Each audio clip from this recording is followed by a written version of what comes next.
And the military people and technologists who answered him said, "Look, when your computer starts going wonky, you see you see symptoms of it before it goes blue screen, you know, you Hmm. stuff weird stuff starts happening.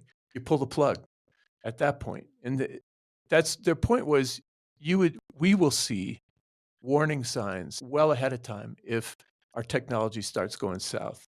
And I agree with that. I mean, these people know what they're talking about, right? But we don't have mechanisms to support the energy. The data we do, I've built it, but nothing in terms of the energy.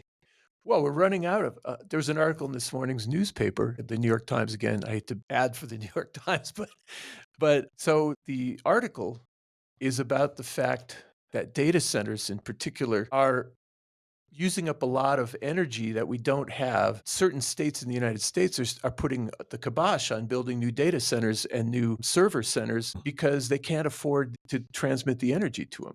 One of the places that's not like that is evidently Washington State has tons of energy that it can supply, I guess, by, you know, hydroelectric or something.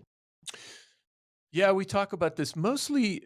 A lot of us tend to work alone and then trade our ideas after we've done our work. So, I've asked these questions in articles that I've Hmm. written over the past 10, 15 years.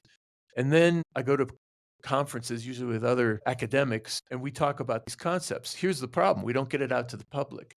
That's why now I'm trying to publish in regular, you know, magazines You're getting out to the public right now. and doing this so that I can talk to people, regular people in regular language, not just 5 other academics. What good is that? So, why are you doing this? Because I want my knowledge that I've built up over 20 or 30 years to be helpful and to the general public. And I think that people in the academy have gotten away from that idea of a public intellectual who tries to help out society first and think about their career and or their publishing for status among their peers second. And I think there's an opportunity now for us to come together, given platforms like this, like-minded individuals, to scale out that knowledge Huh? and support each other more effectively. And before, there was many of Mhm. us in isolated thinking, right? Right. You know what that tells me? You're saying the right thing. Well, I hope so. Yeah, no, it makes sense. When you talk about definitions of harm to human being, the greatest harm is limiting the ability for people to have their creative thoughts.